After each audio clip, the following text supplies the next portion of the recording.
Let's learn how to send large video files on Facebook Messenger. So if you have a large or long video that you want to send someone in Facebook Messenger, then watch this video until the very end. And before we start, if you are new to the channel, make sure to subscribe for more tutorials like this in the future. The first step is to open the YouTube app and make sure that you are logged into your profile. Now, you want to click on the plus button right here and tap on Upload a Video. Then select the video that you want to send to the person in Messenger.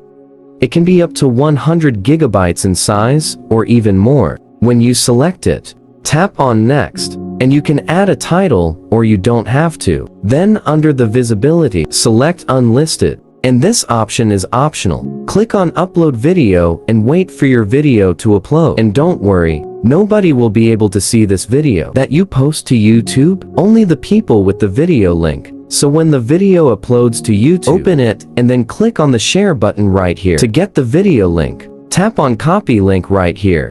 And now go to Facebook Messenger and send this link. Now, when a person opens this link, they will see the whole video. And that is how you can send large files in Messenger. Thank you so much for watching, and see you in the next video.